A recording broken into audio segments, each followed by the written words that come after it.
Hey guys, today is all about growth updates, favorite new leaves. Originally I wanted to do just the usual growth updates, like favorite new leaves kind of videos that I normally do, where I grab the plants, show them to you, we're just sitting here. Except I'm starting to run into the issue where the plants are getting too big to move. Like one or two here and there is totally fine, but like when I have like 10, 12 plants and having to bring them all out, sit them all in front of me, the whole room kind of fills up with plants and it just makes me want to throw up and go to sleep. So I thought instead I kind of structured this more like a tour. I'll bring you to the plants, show you my favorite new leaves, any just interesting growth updates I wanted to talk about. That way you can kind of see where the plants are living, the environment, lighting, humidity, if that kind of thing is interesting to you. But yeah, it's January.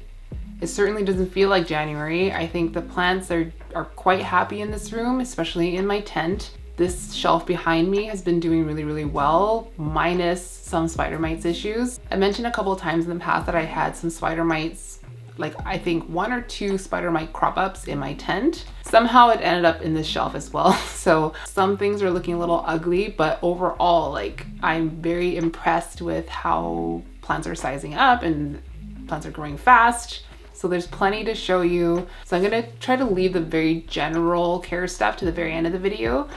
I'm gonna try to predict what kind of questions I might be getting, especially around like feed and watering routines and things like that. And I'm gonna just throw that into the very end of the video. If you're interested, you can stick around for that.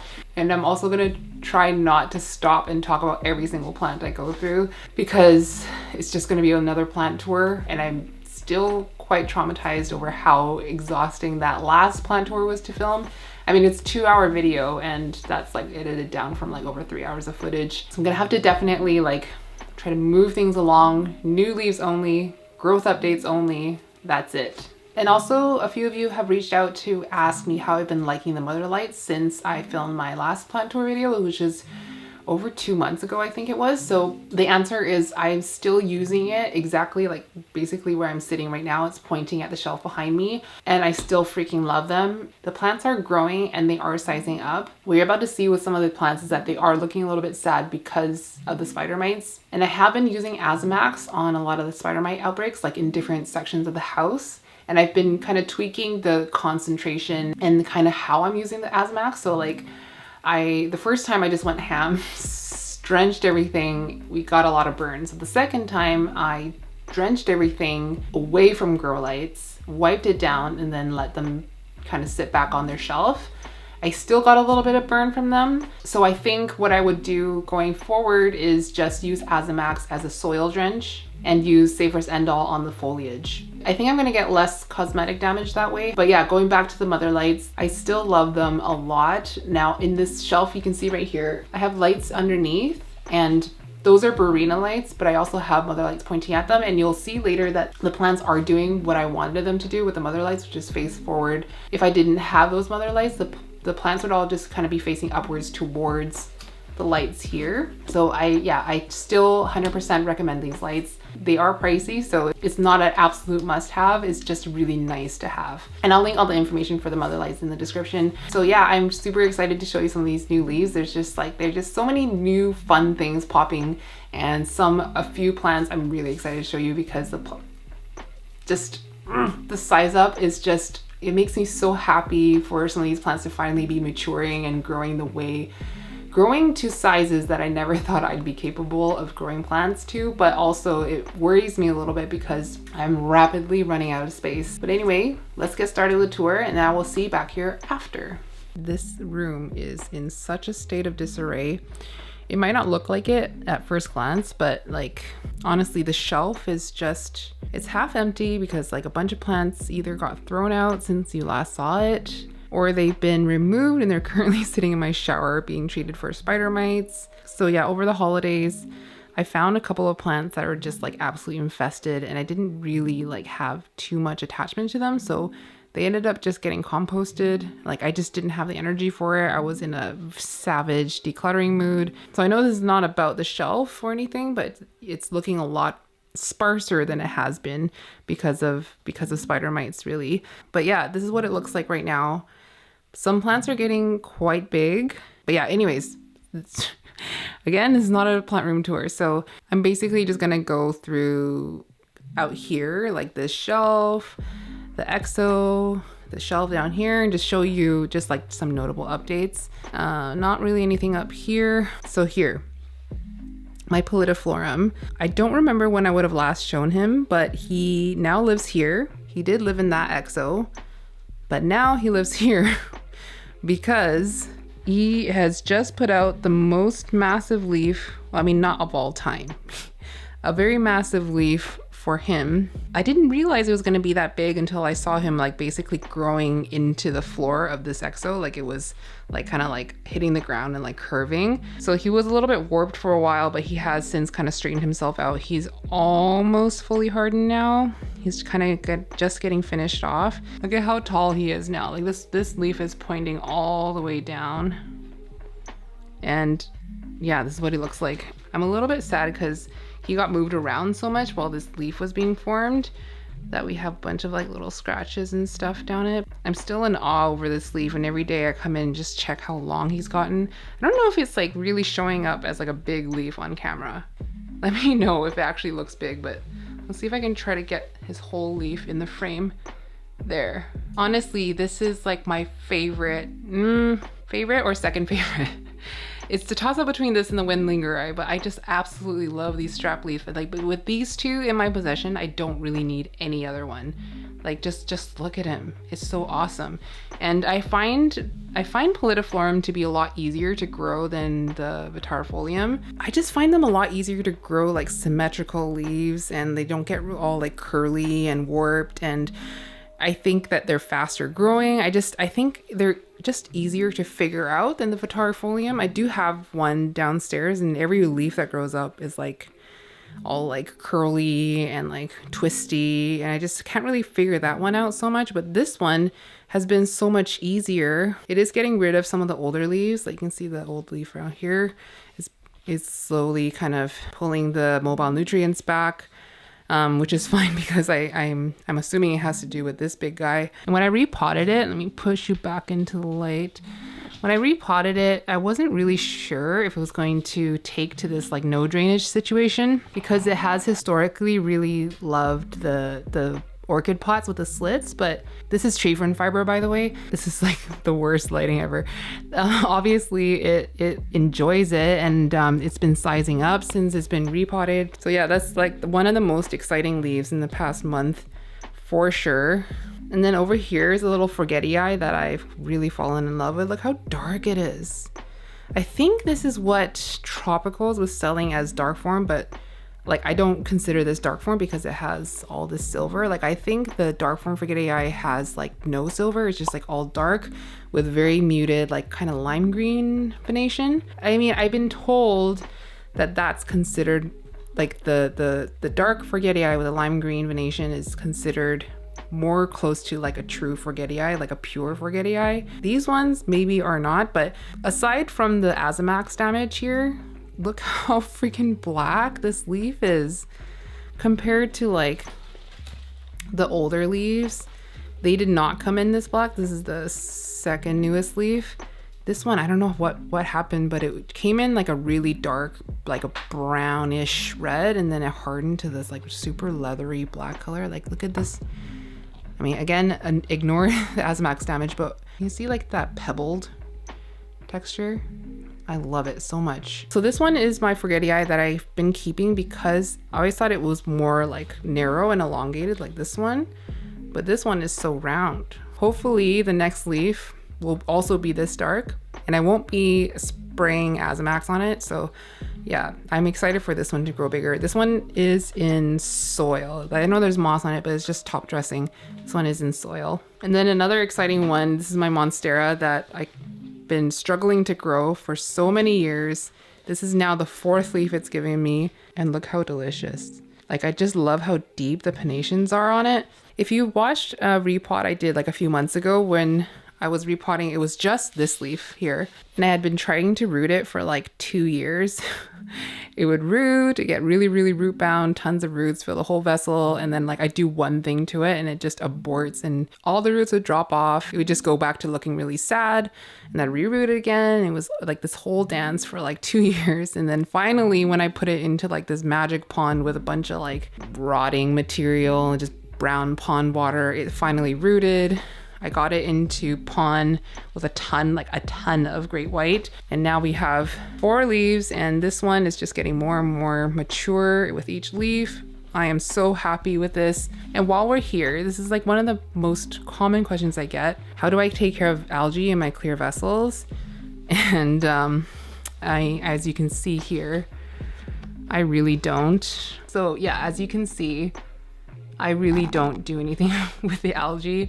This is getting blasted by a lot of light from the mother lights, and yeah, you can see like so much algae has bloomed. I honestly, I get why people want to get rid of this because this is kind of gross. I kind of don't mind. And to be honest, I've never really cared about algae. Like, I just don't think that I had it in me to really like do the hydrogen peroxide soaks and stuff. And I actually don't think that they're very harmful to the plants that I grow. I never had issue with algae. I know that like some issues could happen, especially with plants that rely on photosynthesis by the roots, but the plants that I'm growing don't. So yeah, I don't find that it's detrimental to the plant. I will link Charmaine's video on how she deals with algae in her vessels for anyone who really wants to get rid of algae. But for me, because I'm using Great White, which is a microbial and mycorrhizal inoculant, I know that if I were to flush it with hydrogen peroxide, I would need to reintroduce everything to the substrate, which I just think that it would just be a bit of a setback. So I've learned to live with it. It wasn't much for me to deal with anyways. It wasn't like I had to get over like a big like pet peeve or anything with algae. I just don't really care. And I have some other containers, like that one isn't, I mean, there's definitely algae, but not nearly as much. So that's my answer. I don't do anything. I don't do anything to prevent algae. If I get algae, the algae is there and I'll get rid of it when I repot it, which like with the rate that my plants are growing at these days, it's every like 6 months or so. They'll get a new pot. The pot gets a good scrub. End of story. So this Gloriosum, I don't know what to do with right now. This used to live right here, here. I forget, here. It was here. This Gloriosum got kicked out so that the Pallidiflorum could move in. Some of you might remember that I chopped my Gloriosum, my big Gloriosum up. This is the bottom cutting. This was, I don't know, like 4 or 5 leaves. I just wanted to show it to you. I mean, it's nothing amazing, but there's like 6 growth points activated on it. So there's this 1, 2, 3, 4. There's one right here, 5 and 6.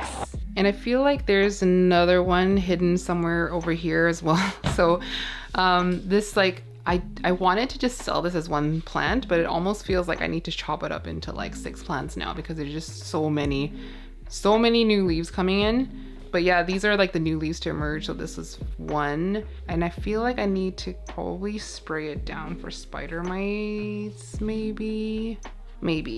As my plants are getting bigger, it's getting harder to keep them contained even in like a shelf that's open. That's the conundrum I'm dealing with right now. I want to give the plants that I'm for sure keeping the space to grow and look good, but I feel like the more I try to squish on here, the less, I don't know, the more they squish into each other. And I just keep wrestling with this idea of like making this quite sparse and letting it fill in naturally, or fill it with a lot of plants and just being more stressed when they get so big that they're growing into each other. So yeah, if I ever figure out a nice configuration for it, I'll definitely show you guys. Okay, so the last thing in this area is this Florida ghost leaf.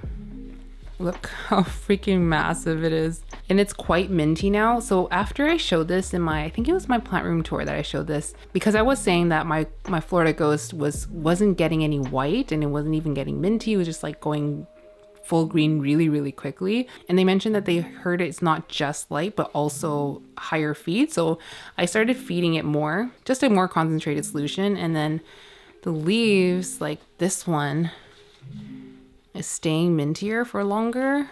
And this newer one, I just love it so much. It's so big. Like, look at these lobes. They're like wings. Look at how freaking massive this petiole is. Like, I don't know if it's the size is really showing up, but it's really, really, really thick and really, really long and so red. I feel like there's not too many of these out there anymore. I don't see them for sale, but I would definitely entertain getting another one that's like more white, like more inclined to be a very ghosty ghost, just because I just find these so satisfying to grow. Okay, so in here, I only have a couple of things to show you. Not my king of spades, although I do love him very much. This Nandula is so out of control. Look at, this is the pole that he's on.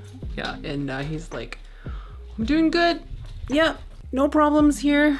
I might chop this off and sell it, because as much as it's cute and it's super round and stuff, I'm not a huge fan of like the very speckly Mandula. I like the very sectoral. I like something more like this, but this is not really the look that I like. So I might just chop this off and sell that. So this is from Amanda, which I got in the summer. This is a Crystal Luxe. This is the first leaf that grew in my care. Pretty sure I showed it, but look at the newest leaf. It was so red when it came out, and now it's, sorry for all the creaking, hold on. It was so red when it emerged. I'll pop in a photo next to it of what it looked like when it emerged. It was just so bright red. And now it's kind of like getting this bronzy, coppery kind of color.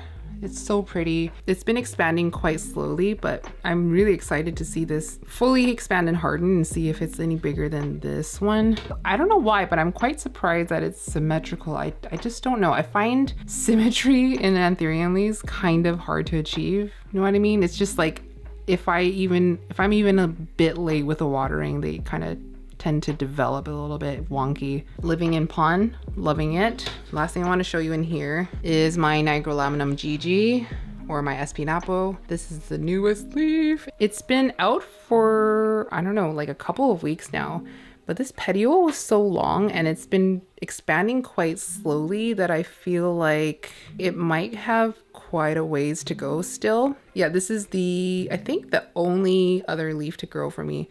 And it's very similar in size to the other ones. It never hardened off that dark though, which I'm a little bit confused about. Like, it doesn't get a ton of light. The original leaves are way darker than this one. But this leaf has so much more red in the sinus and down the midrib. I hate that it's reflecting blue. Hold on, be like this.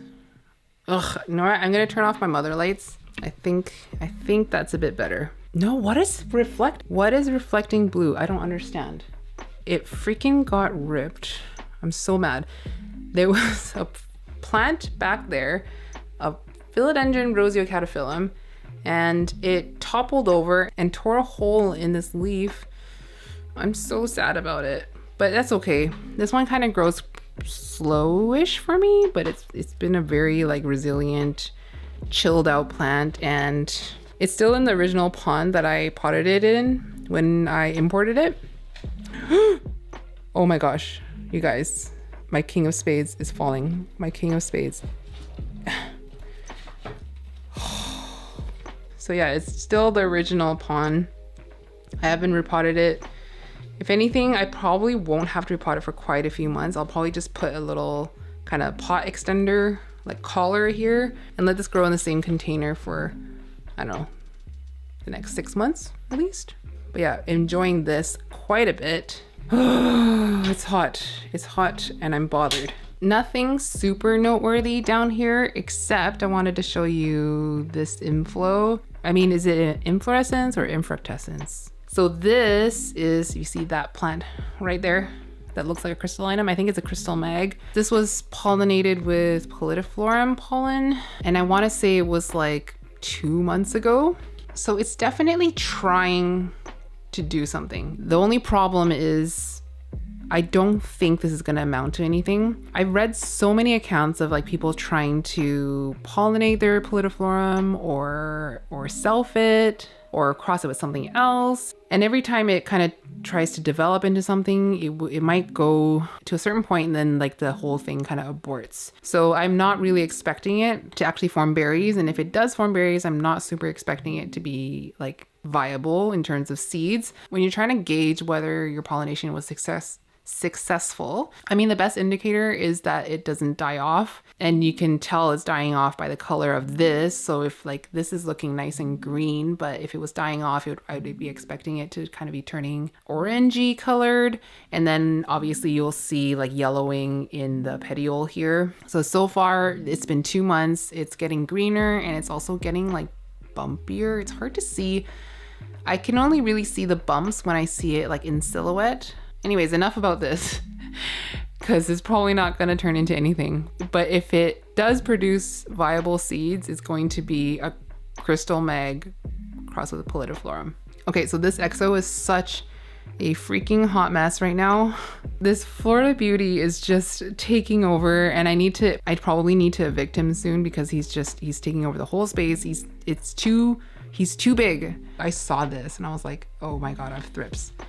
But I'm pretty sure, because I couldn't find any thrips, and I've been treating this whole thing with Azamax, but also I couldn't find any of this like coppery brownish color anywhere except for on the highly variegated parts. I mean, I'm keeping a close eye on it, but I'm pretty sure this is from me underwatering it. And then the variegated part started to die off a little bit, but yeah. The color of it really said thrips to me, but just the patterning of the brown and like the lack of that like coppery metallic sheen is telling me dying variegated leaf tissue. This leaf would have been freshly emerged when I last showed it. I think it was like my then versus now video. It's so much bigger than I ever expected it to be. Like if I just compare it to my hand and my arm, and just back you up here. Ugh, is it just me that's like absolutely enamored by these lobes on the Florida cultivars? Like I just get so lost in these leaves. I just cannot stop looking at them. And it just recently popped this one out. Let's look at the variegation. Okay, so it looks like quite yellow, marbly on this side, big yellow chunk down here. Good. And not super exciting, but my Lionami just put out this leaf, and I just wanted to show you that color. It actually looks way more like deep, dark, hot pink in person. It's showing up a little dustier on the viewfinder, but this plant is definitely growing on me. I can say that it's growing on me because the texture is so leathery. So I think once it starts to like get a bit bigger, I might grow it out on this shelf, because with the mother lights and the leaves pointing forward, like if the plant was doing something like this, that would look so cute. Okay, last thing I wanted to show you, because this leaf would have been pretty fresh when I last showed it, my again, my then versus now video. My Patriciae is so freaking wonderful. This actually, now that I think about it, why didn't I think of this before? This would look so good here, just cascading down with those frilly, beautiful, delicious ruffles. Ooh, yeah, I want to do that. Once I repot it, I think it definitely needs a repot. It's in quite a small 4-inch pot, and it's not even on a pole. But if you're on the fence about this plant, I say get it. They're so freaking affordable.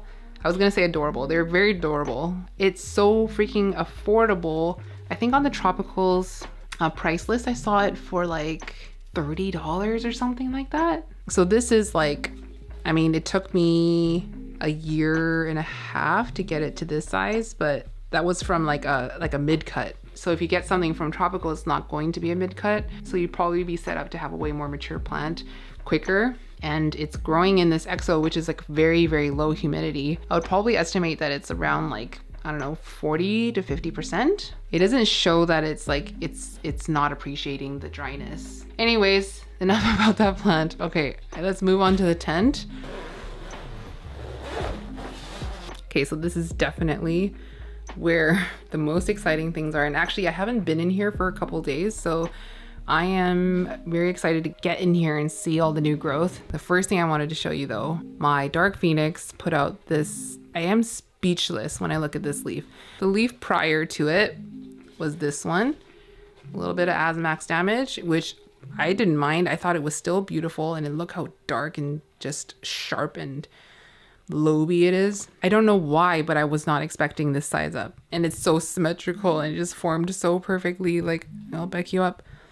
Look at that. When I say that, like some of these plants, I'm just in awe over the fact that I've grown it to this level of maturity. It's definitely not as mature as like a lot of Dark Phoenixes are out there, like especially if I compare it to like Jing's Dark Phoenix. But this is one of the moments where I'm very proud because like not even like, I think not even 6 months ago, it was like this size.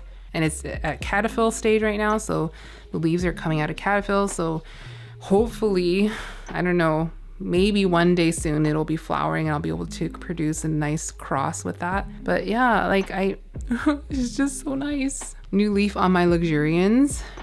This plant is not sizing up so much for me. It's very similar to the size on the last leaf, but the fact that it's growing is great. I have this in pon. For anyone who's looking to get a luxurians or not really satisfied with like the growth of their luxurians, they're looking to maybe like change up the substrate. I did read I don't remember which Facebook group it was. The question was like, what do you have your luxurians growing in? What do you recommend? What do you think is like the best substrate that this plant appreciates? And I would say the majority of people responding to that were saying that their luxurians likes pon the best. And for me, I've only grown mine either in moss or pon, and pon was definitely like it was way happier in pon because it would periodically dry out. And you know, when like moss dries out, it is like there's no dry like moss dry, so it would deteriorate so quickly every time it dried out. And pon is just a lot easier to rehydrate. So while I don't think this is like a plant that absolutely needs high humidity, it's one of those anthuriums that absolutely hates to dry out, and it will definitely start to crisp really quickly. I don't know if I have a leaf to show you. If you can see that, this is what happens super fast whenever it dries out. Oh my gosh, my camera battery is about to die. Hold on. All right, I'm back, but I'm now holding an external battery, and also my arm is super tired. So I'm gonna try to speed this up. I'm just gonna show you the plants and not tell you like their whole life story. This is the new leaf on my philodendron Hydrocraftodon. It's just perfect. I haven't talked about this plant too much, but it had a little bit of like a struggle for a good 6 to 9 months because originally I had grown it in moss, and then I moved it to, okay, again, I'm talking about this whole life story. But just really quick, I moved it from moss into pon, and it was killer pon, and it really didn't like it. And for those of you who don't know what killer pon is pon that I added like a stupid amount of osmocote to, and it killed almost all the plants that I was in. I'm not 100% it was killer pon, maybe it just didn't like pon. So it's now in tree fern fiber, and oh my god, it loves it so much. It rooted so fast. Like, oh my gosh, it's probably too hard to show you the root. I don't know if you can even see the roots, but these are the healthiest roots I've ever had on this plant. And it's also like, it seems to be growing a lot faster as well. And this new leaf is probably the nicest I've ever grown. It definitely came to me with like way bigger leaves. Like it was probably like a good like 9 inches longer than this one is, but this is definitely the nicest in my care. And let's just take a moment to appreciate this rhodobaxial. Once this starts to catch up to my ForgettiEye, it's going to be one of my favorite philodendrons for sure in my whole collection. Here's an exciting one. Let me take this down. This is Charmaine's Pallidiflorum. So it came to me with this leaf. This one on the left here, this longer one on the left.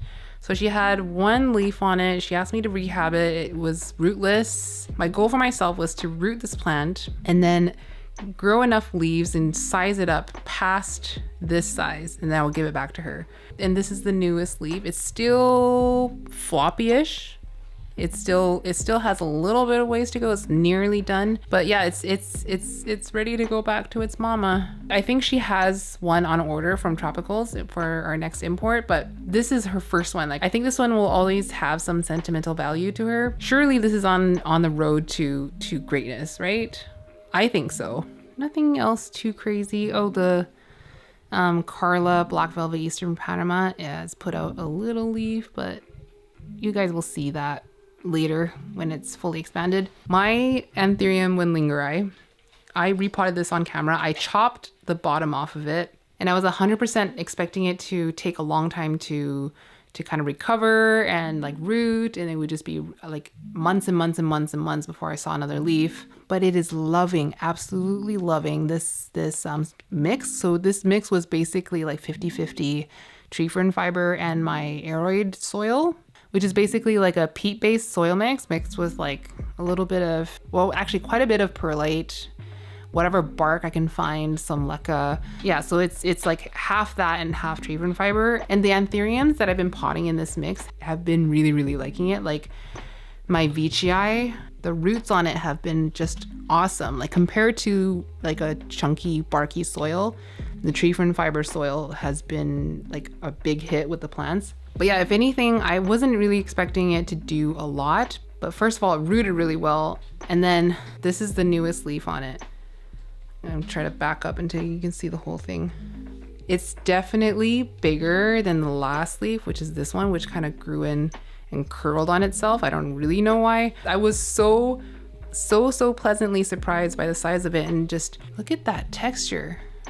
So as I understand it, when Lingeri, there's like very many different forms of it. It's very variable. And all I know is mine came from Singapore. It's not like the NSE one from the States, which is what Charmaine has. So I've given her the little baby bottom cut, which started to pop a new leaf before I gave it to her. So one day it would be nice to own the NSE one, but I'm not in any sort of rush because I know that one took so long to root and it's going to take a long time to grow a new leaf. And I'm also not in a rush because my plants are getting so big, it's getting a little bit stressful to keep them all contained. So for now, I'm just really, really, really enjoying how this one is just taking off for me finally after like 2 years. Like I think it just passed 2 years since I first acquired this plant. Honestly, I cannot wait for it to get like all like ripply and pleated and get the corkscrew inflorescence. Love this plant. Okay, a couple more plants and I'm done. My philodendron bicolor. A couple of you asked me to update you guys when this finally rooted, and it finally rooted. Let me pull it out. I noticed, I don't even know what caught my eye, but something about the plant, maybe like the leaf was a little bit less curled, but where did the root go? It's right here. Yeah, there's not a lot of roots, but it did root. And once that root came out, this leaf grew. Oops. Yeah, it's small. It's small, but oh my god. It's small, but it's all I needed. So the leaf back isn't super red yet. I think just because the leaf is so tiny. Look at this kind of two-toned petiole. You can see it a lot clearer on this one. Look at just like this bulbous petiole with the red on the bottom and the green on top. It's the same as the leaf. It's so cute. Oh, it took so long. I got this plant in July. And it took probably like a good 5 months because I think it started rooting sometime in December, maybe late November. And we finally have a growing plant. And then next to that is one of my most exciting leaves right now. This is my Ace of Spades. The last time I showed this leaf had just emerged. It was still really, really teeny tiny. And I was not expecting it to get to this size. This was a leaf prior. It grew a little bit wonky. This is during like my Azamax like frenzy when I was spraying everything in blind rage. A lot of this was happening because there was some leaf tissue damage from the Azamax burning the leaf, and then things weren't hardening off very well. So you know, it's really nice and dark. It's showing up not that dark there. That's a little bit more accurate. It was okay. It was okay given the circumstances. So, but I wasn't expecting this leaf to size up this much. Don't get me wrong, it's not the most groundbreaking size up of all time, but I really didn't think it was gonna size up this much. And it's kind of like more narrow and elongated. It's in tree fern fiber. This one's definitely one of my most exciting plants of this year. I cannot wait for it to grow big. I will talk a bit more about the feed later, but TPS1 has definitely been sizing up my plants a lot quicker than any of my fertilizers ever have, so I don't really feel any need to go back to what I used to be using. Oh, my battery's flashing again. Okay. Anything down here? Nothing too crazy. This is my Mag Ace hybrid. It was grown from a seed about a year ago, and this is the newest leaf. Huge. Okay, and then really quick, you're gonna get an update on this properly when it expands and hardens. But my red crystal popped this leaf. It is freaking adorable. My arm's gonna fall off. I'm gonna end the tour here and I'll meet you back in a sec to talk about like all my fertilizers and like care routine and things like that. So see you in like literally 1 second. All right, so let's talk real quick about feed. I get asked a lot about fertilizers, my foliar spray routine, like what I'm feeding my plants. And I get a lot of questions about like the science of the nutrients. And what I will tell you is that I don't know that much about feed. I don't know enough about feed to feel confident about putting out a like fertilizer dedicated video. I use what I use. I know enough about like the elements that the plants needs and like the macronutrients and the micronutrients on a basic level to be able to feed my plants. But beyond that, I'm not super confident, but I will tell you what I'm feeding my plants. So back in, I think it was August, so about 5 months ago, I started using TPS1. This is my super crusty jar of TPS1. Charmaine picked up a big jug of this for us from the States and we split it. I have this in this jar up here and I have a big jar downstairs and I just use a little pipette. Little pipette to kind of portion it out. So I've been using TPS1 as the only fertilizer since August. In conjunction with TPS1, I also use CalMag. So this is the CalMag that I use. I've been using this for a few years now. I will link both of these in the description. TPS1 is only available in the States. I know the majority of people who watch my videos are in the United States. I try to include US links for like my most used products, but I'm not American. So if you are using the links, like if you're buying any of these things, just know if you're using the US link, you are buying from Charmaine's affiliate link. You don't have to use the link, but you know, it definitely helps. So I feel okay encouraging you to use the link because it's going to my friend. But yeah, TPS1, CalMag, that's what I've been using for the past 5 months. And I will say I've gotten probably the most impressive growth in the last 6 months. Before that, I was using a mixture of liquid gold leaf, MSU, the rainwater formula, and also Dynagrow Foliage Pro. I think they're all great, but I think I prefer TPS1. I just think it's a lot more powerful. But again, everything I just mentioned, I would also recommend. I am using this right now and I don't feel the need to use anything else. Because you can see in this room, the plants just never really stop growing unless they're rehabbing or, you know, going through some hard times. So I'm feeding with every single watering. I rarely, if ever, water my plants with just water. And the only times I ever water with just water is if like I don't have the time to mix things up and it's like I just need to quickly hydrate this plant and get out the door. Once I'm done watering, I try to fill this back up with like a full can of fertilizer solution, just leave it there. So if I ever see like a really thirsty plant, I can just grab this and water it. I'm also not super precise about how much feed I use. I just use roughly half of what they recommend.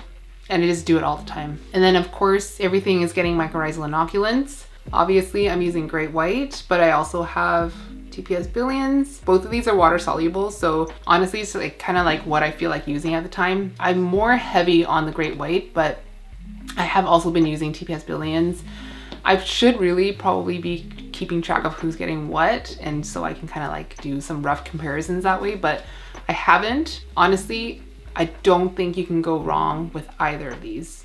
So I'll obviously also link these. I've only really heard good things about them. So yeah, that's basically my like nutrient lineup. So either Great White or TPS Billions, TPS1, and CalMag. I don't really think it really matters which CalMag you use.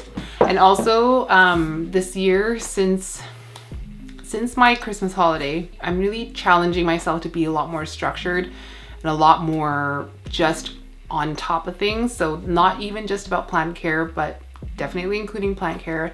Like I'm on top of my groceries. I've been on top of like making sure I'm cooking all my meals rather than ordering takeout, thinking about meals ahead of time. When something needs to be tidied, I do it right then, or I do it the day of. And the more that my house is getting decluttered, the more organized I'm feeling, the more on top of things I'm feeling, and the more I feel like I know where everything is. You know how they say like a tidy space is a tidy mind or something like that? So that kind of mentality is kind of bleeding into my plant care. So I've been really determined not to underwater as badly as I did last year. So I've been really trying to keep on top of watering and everything in here is getting watered about once a week. But yeah, I cannot believe how much the plants have been growing through the winter.